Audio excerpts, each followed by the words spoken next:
Happy Wednesday, everyone.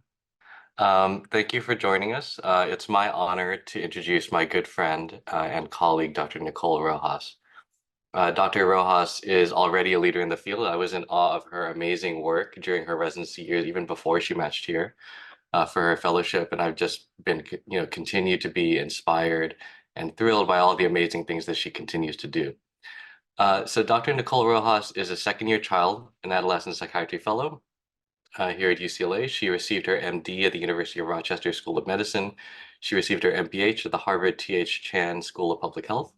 She completed adult psychiatry residency and her public psychiatry fellowship at Yale, serving as chief resident for diversity and inclusion. Dr. Rojas is interested in reimagining what it means to be a healer in community and participating in the process of healing rooted in relationships of revolutionary love towards ourselves and others by amplifying community-led initiatives of advocacy and activism. Briefly, you can use the Q&A function on the bottom of the screen to share questions at any time, and we'll get to those at the Q&A at the end. I'm going to turn it over to Dr. Rojas now. Thank you. Thank you, Dr. Castillo, for being my discussant, and thank you all for joining me today. I'm just going to share screen real quick so we can begin. Okay.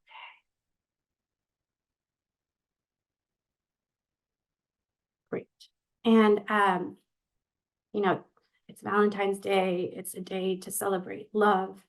And in my introduction, Dr. Castillo mentioned revolutionary love, and I just want to honor that the person I learned that term from was from Valerie Kaur, and I read her book, See No Stranger. And I was first introduced to her through this poem, that a prayer really that she wrote on, it's called A Sick Prayer for America, on November 9th, 2016. And I would love to read it to you because as atrocities persist, so do we. And I often come back to it, and I'd love to root this conversation in healing, not just through feeling, through the arts, through music, through poetry, but also through these ideas that have been so therapeutic for me in my journey to being a healer. And so this is A Sick Prayer for America on November 9, 2016. In our tears and agony, we hold our children close and confront the truth. The future is dark, but my faith dares me to ask, what if this darkness is not the darkness of the tomb, but the darkness of the womb? What if our America is not dead, but a country still waiting to be born? What if the story of America is one long labor?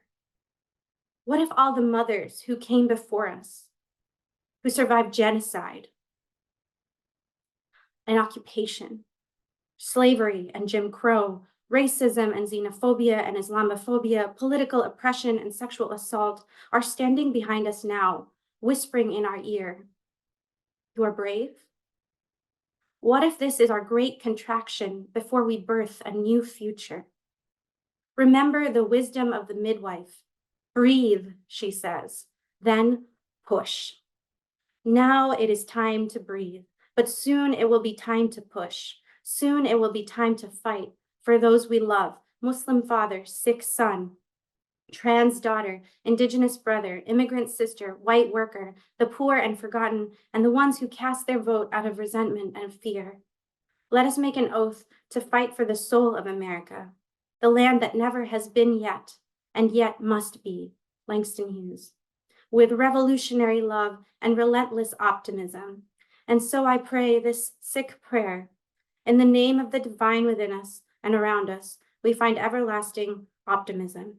Within your will, may there be grace for all of humanity. I also want to honor that the title of this slide came from a dear friend, Emeka Aquelum. It was also during the academic year 2016 to 2017 when we were grad students. The revolution begins at home, and it really reminded us to honor our agency and our power.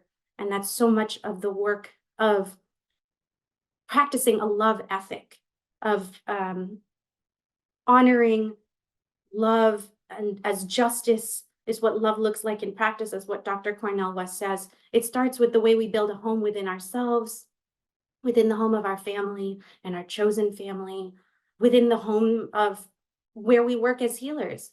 One could consider working in this in medicine as a home, and how are we arranging it? How are we creating beauty and adding joy and healing in it?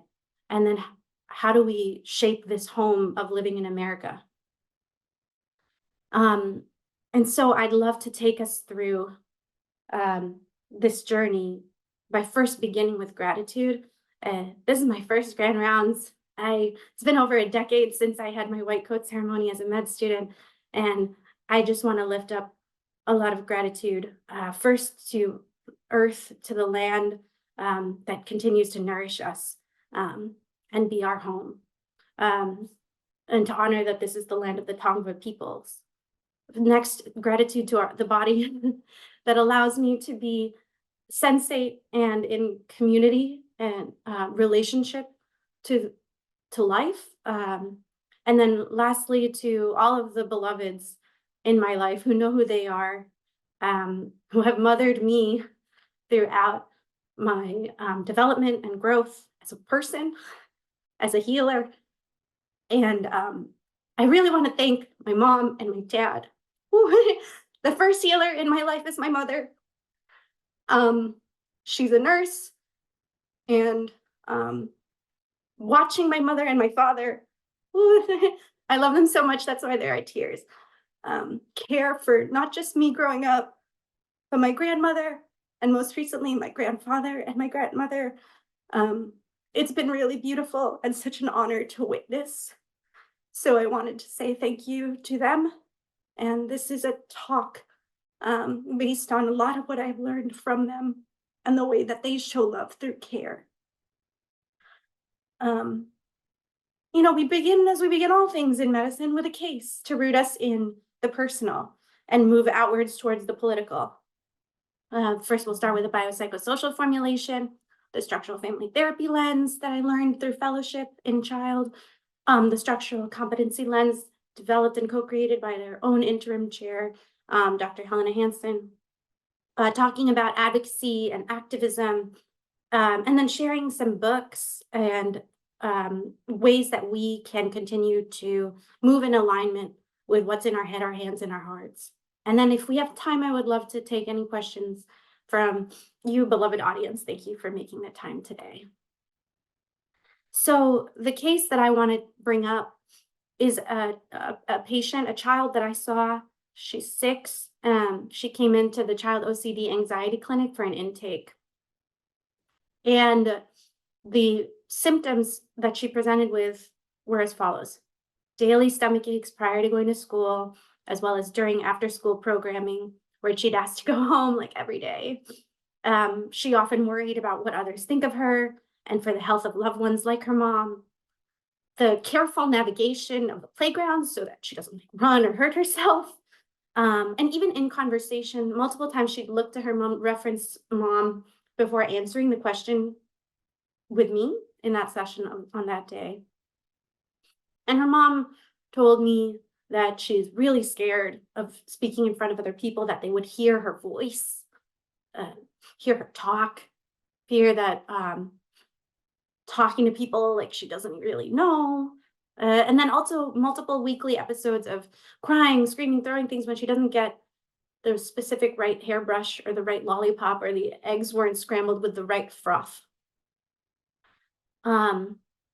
So practicing the biopsychosocial formulation that I learned from Dr. Verbow, the biological standpoint, we decided that this constellation of symptoms most matches with anxiety, including the somatic ones of the stomach aches and even the tantrums that were like crying, and even ended up sometimes hitting herself, sometimes hitting mom, or when, those things, when things weren't just right. We thought that was related to anxiety because it only happened at home. And she kept herself quite well wound and together during kindergarten. And then we also diagnosed selective mutism given her fears around speaking, when she clearly can speak, not in her baby voice for her mom, but as a 6-year-old to mom fluently, fully. And so that's how we were able to rule out a primary speech language disorder. There were no RRBs that would make us consider autism.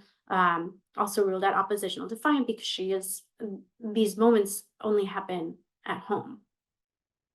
Past medical history was unremarkable. There was no formal family psychiatric history. She's not on any meds, no allergies, not taking any substances, nor has she, as far as we know, had any in utero exposures. Her developmental history overall is neurotypical.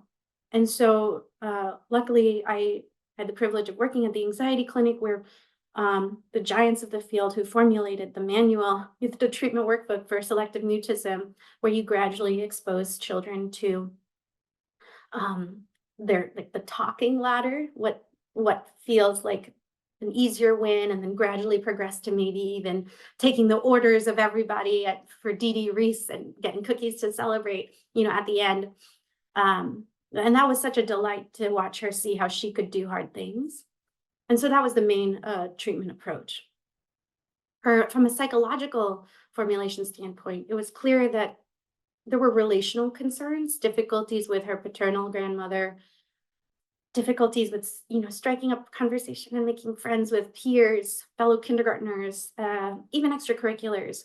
One time she had an accident and she was so embarrassed, she felt she could never go back. So she quit gymnastics or ballet, And I do want to come at this from a strength-based perspective. She was so bright and so giggly and kind, and she even got an award in kindergarten for being kind. And I really want to honor she's academically excels. She's a great kid, and at the same time, she's also going through a lot of stress. Like she is living in a home with her mother, her father, and our paternal grandmother who's also dying. So what does it mean psychologically that as the sun rises in her own life, she sees paternal grandmother's sun setting and has never spoken a word to paternal grandmother, though they live like their bedrooms are right next to each other. And school is also a stressor. I spoke to her teacher who said she's so eager to please and she wants so badly to be good. And being a people pleaser, it's got a double-edged sword. And I think it revealed itself when, in my desire to be therapeutic and relieve her of the burden of perfectionism, I said, no one's perfect. And then the next week, her mom tells me, because she didn't want to tell me herself, that she didn't want to come into therapy that day or again, because you said I'm not perfect. And that means I'm bad and I'm ugly. So obviously, this is where the therapeutic work is at the heart. In terms of coping, in addition to what I had mentioned, her mom says sometimes when she's nervous, but is still speaking, she will use a baby voice. And I think it's interesting to note that for all that she presents, these other emotions, the emotions that are welcomed by society, where does the rage or the anger or the frustration go? She turns it towards herself, turns it inward or towards her most secure attachment, her mother. From a psychodynamic standpoint, I think she's in the anal phase where she's grappling with like autonomy versus shame and self-doubt. And then from a behavioral standpoint, my supervisors also helped me see that there is some over accommodation in the family where mom would redo the scrambled eggs if the frothing was too much, or mom would trade for the right ribbon or the right toothbrush or the right lollipop. And moreover, they spend so much time just as a unit, mom, dad, her, and grandma, they wouldn't venture out because it was scary for this little one. But part of the work was I introduced her to a mantra I use for myself: we can do hard things. And then from a social standpoint, wanting to recognize that it's a supportive home. Both parents bring in income. They're insured. They denied any housing insecurity or food insecurity. The kiddo is white passing. She is both Latina and white. She is assigned female at birth, socialized as a woman.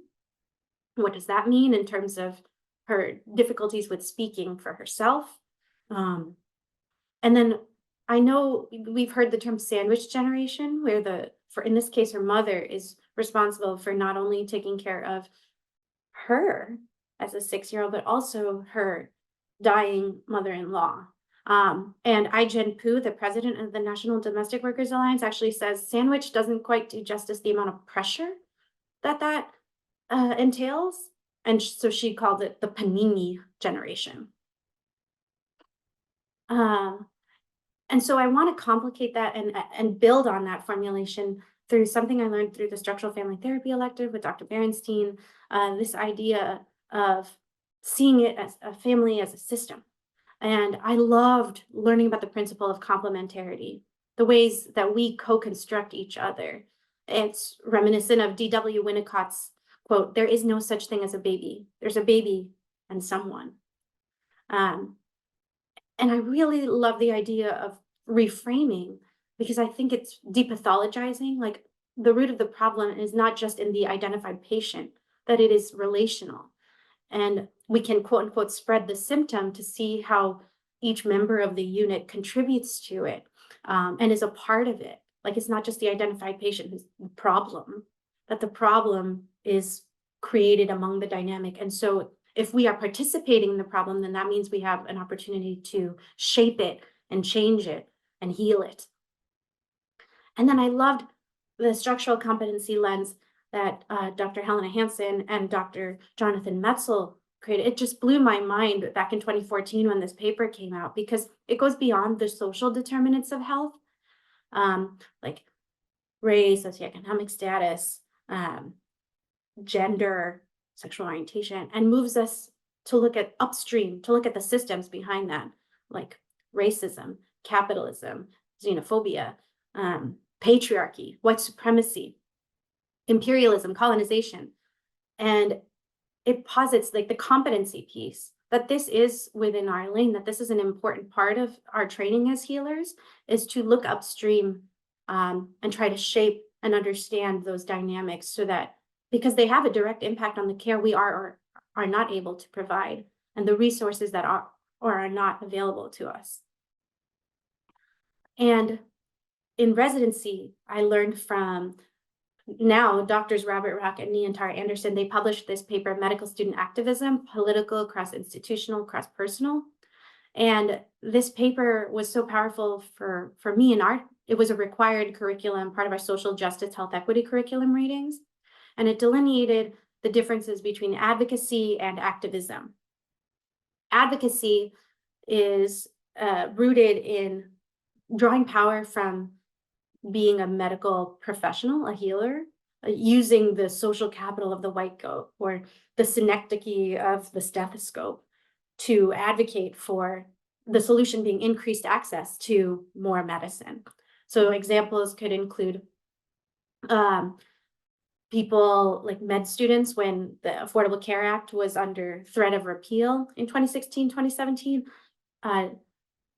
hosting like die-ins or writing op-eds saying that actually this will impact the care we're able to provide.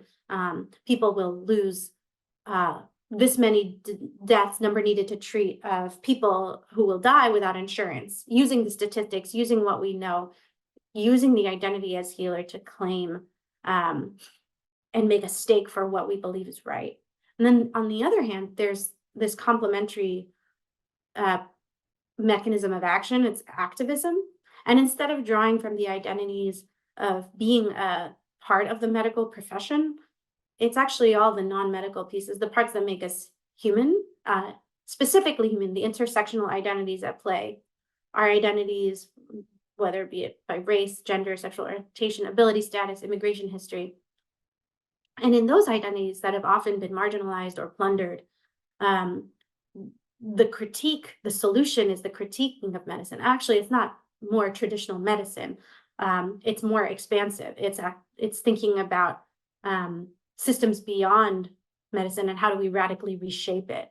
And one is not better than the other. It's actually, these are two ways that we can act on our values, and it's about being strategic and moving in collective with which is the right move and defining what's the win. And, I bring all of this up because this case brought up a lot of feelings for me, and recognizing my own identity as, a second generation Filipino American woman who also had a mother who was panini'd, and I was one side of that. And I'm so grateful I came across this book, Essential Labor by Filipino American Angela Garbus, Mothering as Social Change. She draws on incredible ancestors like Audre Lorde. The aim of each thing we do is to make our lives and the lives of our children more rich and more possible. And also from ancestor Grace Lee Boggs, the only way to survive is by taking care of one another. And then quoting Ai-jen Poo again, this kind of work, care work, makes all other work possible. And I lift it up because it's often rendered invisible. This kind of labor is not compensated or recognized or seen as like productive, but this is the labor that makes life as we know it possible. And I really wanted to center that today and expand the definition of mother. And I'm drawing from Danny McClain's We Live for the We, the Political Power of Black Motherhood and Revolutionary Mothering Love on the Front Lines 2016, edited by Black queer feminist Alexis Pauline Gumbs, China Martins, and Maya Williams. And they define mothering much more expansively. Mothering is a verb and includes anyone engaged in the practice of caring for, nurturing, and affirming and supporting life across all stages. And so in that way, as a village, we are also participating in that mothering, whether it be with our patients, their families, within our own homes. It takes a village.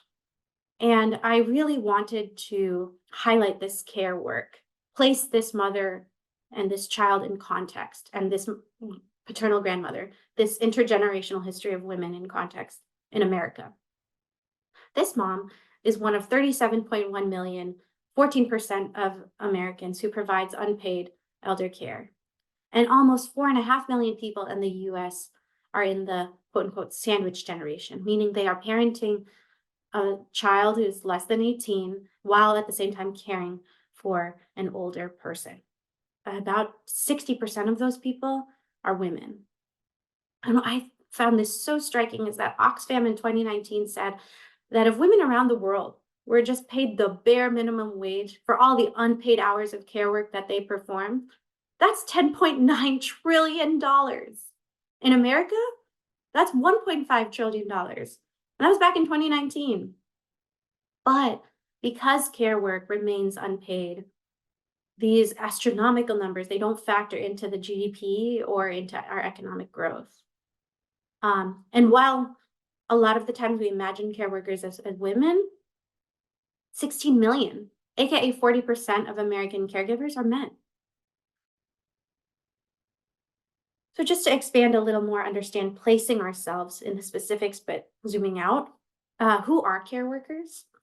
92% of domestic workers are women. 57% are Black, Latinx, or AAPI. 62% of household cleaners are Latina. The majority of elder care provided in LA is provided by Filipinas. And you can see the way this work is undervalued, devalued, when we look at the inequities in wage. Like the median wage for these domestic workers, $12 an hour. The gap is widest for nannies who are mostly women of color, $11.60 for an hour versus almost $20 for other workers. And to complicate the AAPI narrative and disaggregate kind of that data and focus specifically on Filipinx Americans and the Filipinx context, 1 in 7 Filipinos work abroad, and they send back $32 billion a year to the Philippines, which is about 10% of the GDP. They are nannies, house cleaners, elder care providers in over 130 countries across Asia, Europe, Middle East, and the US. And 1 in 4 working Filipinx adults are frontline healthcare workers. 1 in 5 RNs here in California are Filipinx. And though only 4% of the RNs are Filipinx, 34% of COVID nursing deaths were among the Filipinx American nurses. And it would be tempting to accept this as like, oh, this is just the way it is. Or Filipinos, I've heard people say like Filipinos are so, they're built for this. But I would posit that it's more complicated than that. And this is why it's important to understand our history and context. And so I want to operate at the intersection of capitalism and colonization, which is what these books that I've been reading have been saying are the root causes of why this work is devalued. To understand the Filipino context, the Philippines is an archipelago over 7,000 islands, and it was colonized by the Spanish in the 1500s for over 400 years. Then the Spanish-American War happened in 1898, where the US, quote unquote, acquired the Philippines, Guam, Puerto Rico. And thus, the Philippines became a US colony. Then when the Great Depression hits, there's so much unemployment. Actually, in the Great Depression, that's part of the origins of home health care work. It was part of the federal programs to start to create jobs. And so a lot of women and women of color began working on the front lines of home health care work. And in the midst of Great Depression and all of this unemployment and all of these basic needs not being met, that's when the uprisings happened of many workers coalition building and working together to fight for what now became known as like the New Deal, which is a comprehensive set of packages. And I wanted to lift up two in particular, centerpiece parts of that legislation. The Social Security Act of 1935, the right to old age insurance that many take advantage of today. And then also the 1938 Fair Labor Standards Act, which provides the right to unionize, strike, boycott, picket. It banned union busting tactics and child labor in manufacturing. It created the first minimum wage, 40-hour work week overtime pay. The issue is that it only covers 20% of the workforce and excluded many jobs, including domestic workers and agricultural workers who were predominantly Black, women and men, respectively. And it was blocked by Southern Democrats in Congress. People were afraid that if these rights were extended to minoritized Black and brown folks, then who would do that labor, and were fearful of the power that would be acquired if that was shared. And so these exclusions, the past ripples into the present. So more on that later. But history continues. World War II happens. And I wanted to highlight how, there was the Battle of Manila. The Japanese had occupied the Philippines, and it was over 100,000 civilian lives lost. America bombed Manila, once known as the Pearl of the Orient, to try to attack the Japanese. But the amount of life and the toll that it took, that was the second. Manila is second only to Warsaw in the number of casualties of in terms of the Allies and what they lost in that time. And so you've got all of this history kind of coming together and coalescing. And then eventually, after World War II ends, the Philippines gains independence from the US July 4, 1946. And then the 2 decades following, you've got hospital growth, demand for hospitalizations and care increasing, the medical insurance creation of it. And, people say that the nursing shortages after the war were caused by women going back to the homes to take care of the children.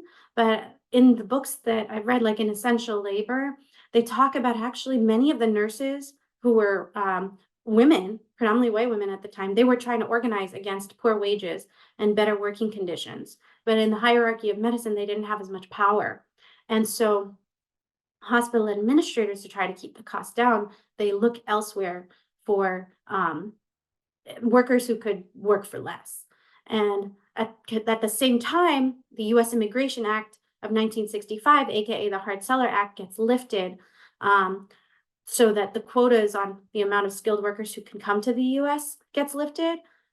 And because of colonization, U.S. colonization, they had created a pathway to this the Filipino American or Filipino nurses coming from the Philippines to the US to fill those shortages. Because back when the US acquired the Philippines, they colonization doesn't jive with the ideal of self-governance. So President McKinley actually said, no, no, no, this is more about benevolent assimilation. We'll take up the white man's burden of civilizing our little brown brothers. And so what they did was create these westernized nursing and medical schools, and having that labor force making people in the Philippines, everybody to take English classes. So now you have this supply that can fill this demand. And it was striking how this was a cross-national institutionalization of migration, as Lindquist would put it, like Philippine workers and recruiters, plus US hospital administrators. There's just this whole economy that promotes the flux of 70,000 Filipinx healthcare workers into the US between 1965 to the 1980s, one of whom was my mother.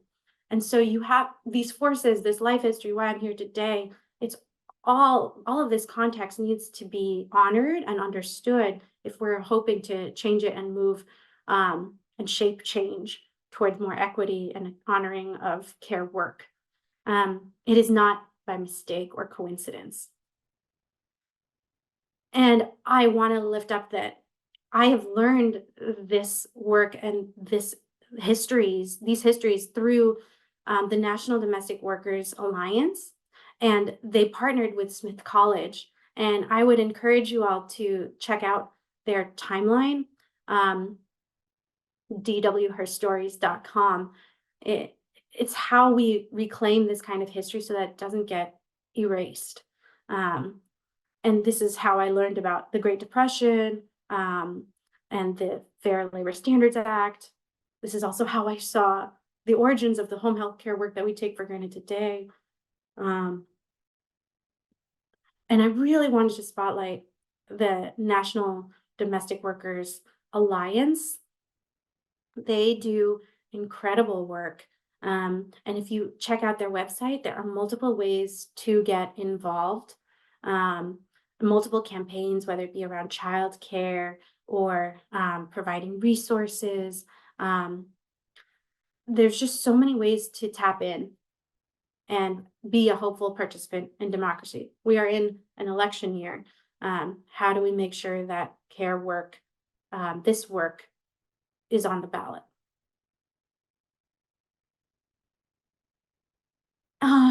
A lot of this sounds like, I know everybody here is stressed and has so much on their plate, like more work.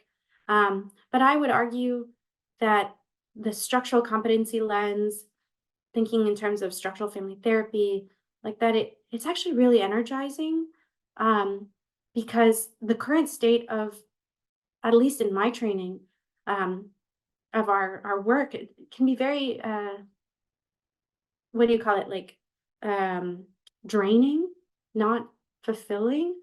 Sometimes I know I've shared with colleagues, like sometimes giving a pill feels so not enough.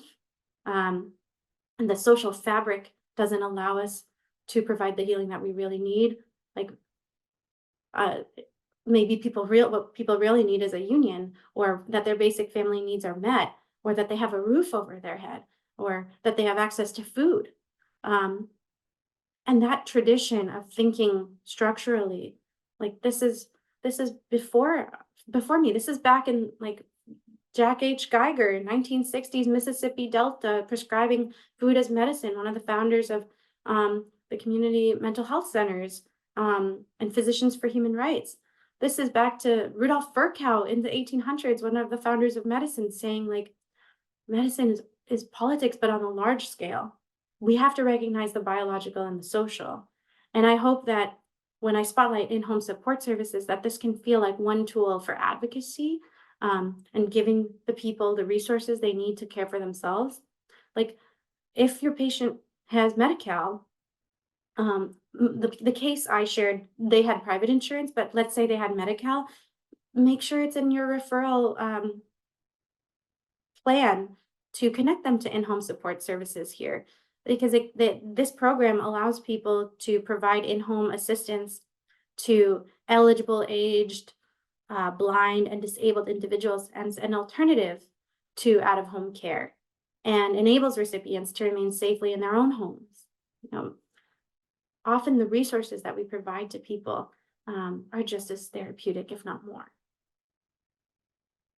The other thing too is that this care work and this devaluing of this kind of labor of mothering, we can see its patterns ripple out even with our homeless healthcare workers. They're not even really paid a living wage. Um, I think another pattern piece too is we hear these stories of patient after patient who's looking for like ABA therapists or services, but they can't find one, or once they do, there's the turnover of every 3 or 4 months they have to get a new one, and their child has to get to know and build a new relationship with another person because they're not compensated for the really dignified and powerful labor of attending to and nourishing the youth, the next generation. So again, advocating in all these other ways too for our fellow healers who participate in care with us. Um, and so that's what I hope that this talk kind of inspires, is action. I don't mean it to be overwhelming, though often it can be. To be awake in this world is to be overwhelmed and to bear witness to so many atrocities and harms. But it is to root us in, the revolution begins at home. What can I do in my piece of the universe? I think these therapeutic ideas for me, these frameworks, have helped me see the world differently. Like I would encourage you to apply these lenses, like from structural family therapy, the idea of complementarity, the idea that we co-construct each other. And because we are relational, we have power, and that we can help each other, and that we do not underestimate the weight of our actions. And then with structural competency, to be really thoughtful about looking upstream and how do we combat those forces, and funnel resources to the people.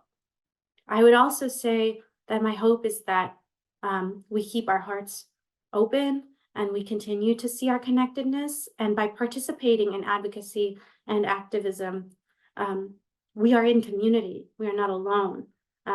As Adrienne Maree Brown writes in Emergent Strategy, she takes a lot of beauty and lessons from nature. And we can learn from the starlings who move in murmuration. And as they fly, like if you are tired, you can count on being not always having to fly at the front and take the brunt of the wind, but you can hang back and you can know that the collective has got you. I think it's also important that sometimes medicine can decontextualize. An MRI brain scan does not honor the lived experience of or the specific context of the person behind it. So we have to be able to hold both, to not forget that in addition to trying to address chemical imbalances, that we do not also forget to try our best to help people have access to their basic needs and getting met and living in this world. So it really is a call to shape change, as Octavia Butler would say, and the conditions in which we heal, and especially to continue to bear witness, to find ways to use our voices and our power, to honor the oath that we all took to not just to do no harm, but to be active promoters of healing. And this is lifelong work, as I think that this is a self-selected room for people who want to be proximal to pain. But I think that part of this training, my chief resident, my intern year, her name is Dr. Myra Mathis. She taught me that a lot of this healing work is about expanding our capacity to be with pain, to be with suffering. And that's the key word, is just to be, um, to expand and allow our hearts to be present. And then, as we said in the prayer, like, first to breathe, and then with clarity push for the right kind of actions that are in alignment with our healing values. And so, oh my gosh, I talked a lot, but I really want to take some time to pause there, let it simmer and resonate, and would love any questions or concerns from y'all. Thank you for listening.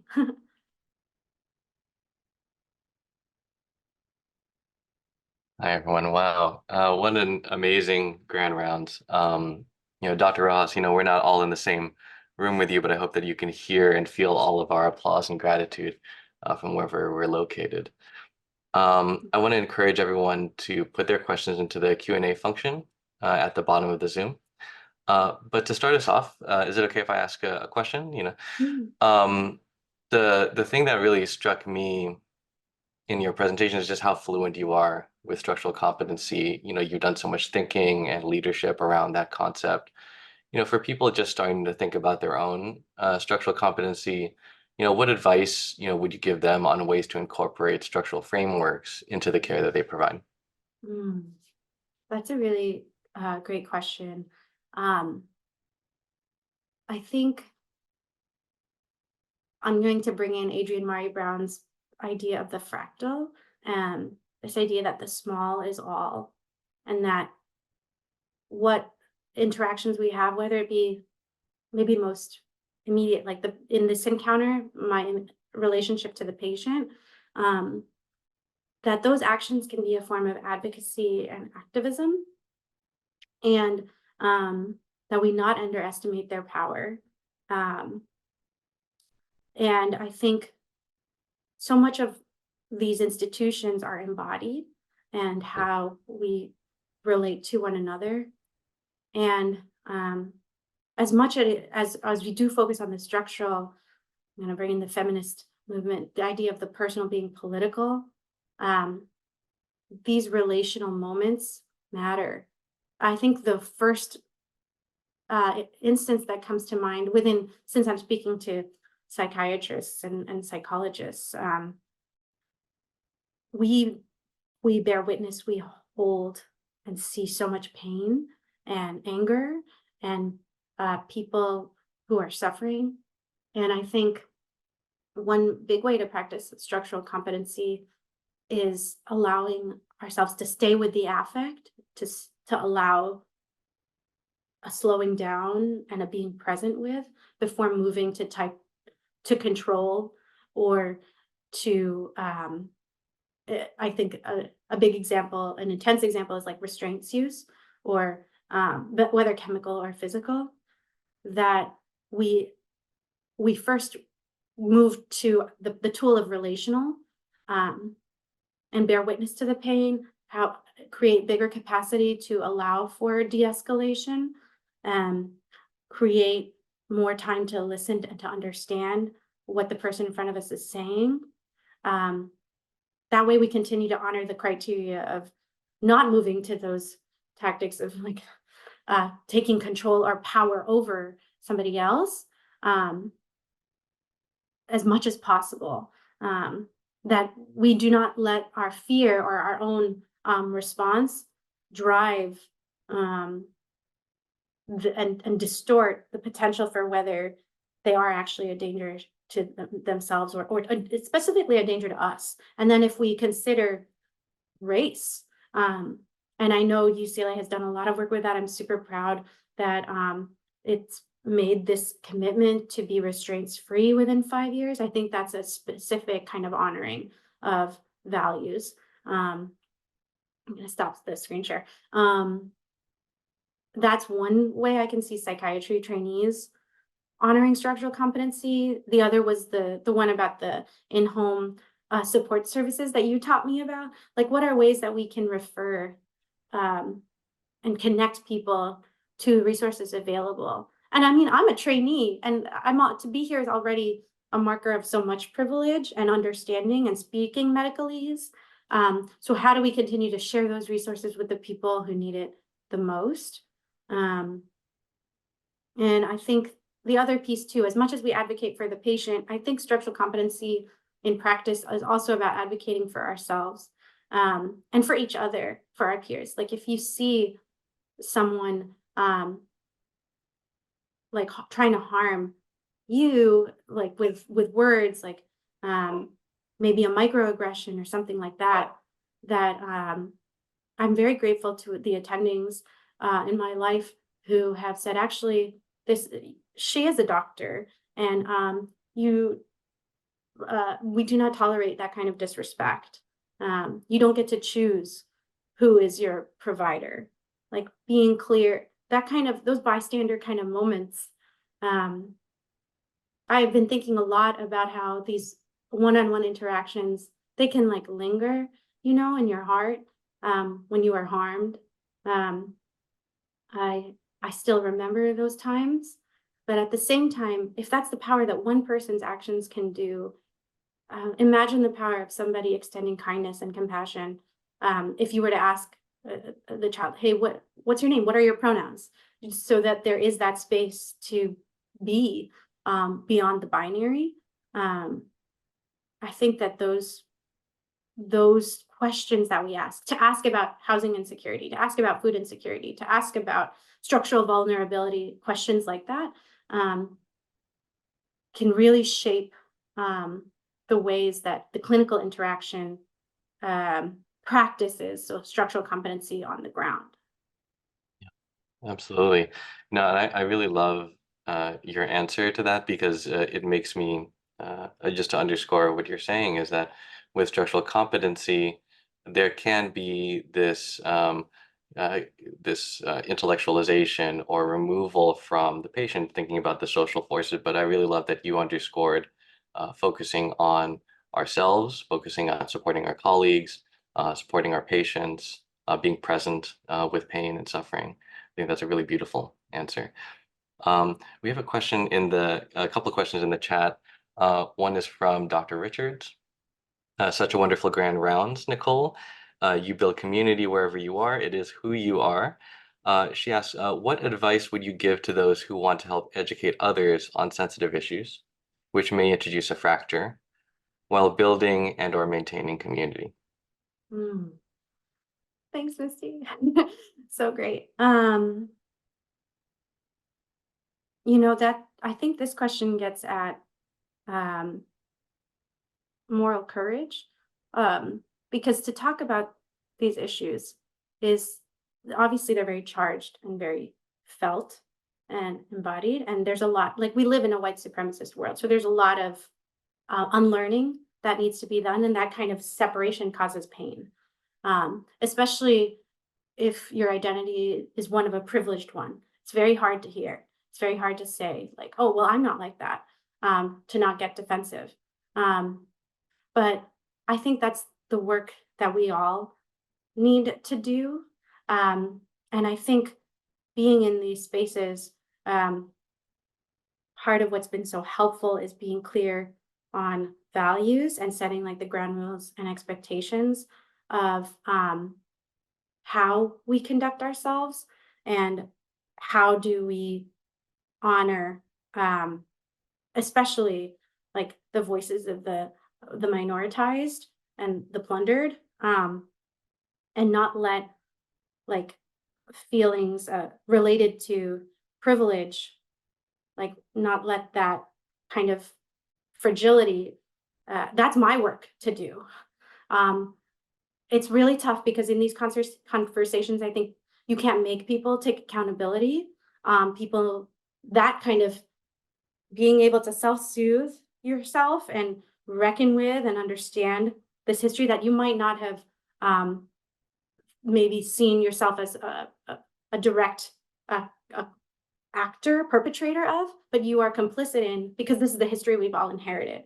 So I would hope that that the people in the room who are holding those discussions, and the collective that agrees to these values, that it is rooted in the kind of revolutionary love, like that radical love of seeing and understanding that there are inequities, that not that feelings are not facts, and that people are given the space to um, self-soothe and listen, and then come back and then really try to honor the people with like lived experience, um, so that we don't replicate these power dynamics where we center the feelings or the values of the those in power, and thereby reoppress the very people who are just fighting to even be seen as human. Yeah, I love that answer. Thank you so much. I think we have time for one more. So this question is from Dr. Helena Hansen. Aw. This is a command. She writes, "This is a command performance by a seasoned and highly effective leader in structural and social medicine. Bravo. Completely agree. If we were to reinvent clinical training to support work such as yours, what would it look like? For example, course topics, training sites, programs." Mm. Whoa. Thank you. Oh, no, wow, that's a big question. I'm actually going to draw the one that comes to mind for me is part of the seeds that she has planted i- at Yale and at the structural competency track. I have loved learning from social workers and the peers with lived experience, um, because I think that and allowed me to, you know, move beyond the bubble of academia. And as I was saying, it kind of ties well with Misty's question, like that I just take a step back and listen and participate in their leadership and their initiative, the people, the communities around um, the institutions and what they need. And that taught me a lot about mutual aid and reciprocity, humbled me and helped me grow when I needed to be called in, when I was replicating dynamics of harm, where I'm like coming in as the doctor who, when I didn't realize I was doing it, but it's like, no, these are the people who are living it and can see with eyes that are not necessarily trained um, in legacies of oppression and control. Um, and I think the work that Dr. Hansen is also doing with like Charles Drew, and centering research around what do the people want to know about, and thinking about, I think the question that they're looking at is how does the impact of these helicopters that are surveilling mostly Black and brown neighborhoods, how's that impacting the development of our children? Like, it's when we reorient the curriculum around the needs of the communities that we serve and make sure that they're not just at the table but at the forefront, and when we back that with the power of money and resources, and the ways that we as trainees who are our when we put them up in positions of leadership, I think that that makes such a huge difference and has been such a really healing for me in terms of why I went into medicine. Felt really in alignment. Um, it could be a start. That's wonderful. Thank you so much. So, we're at time. Dr. Rojas, I want to give you the last word to send us off. Thank you. I just want to thank everybody for listening and for being a part of this conversation.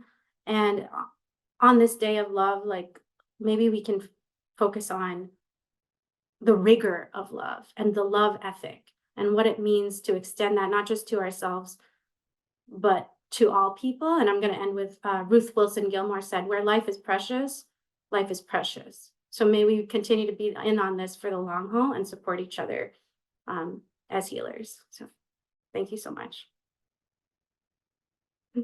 Bye, y'all.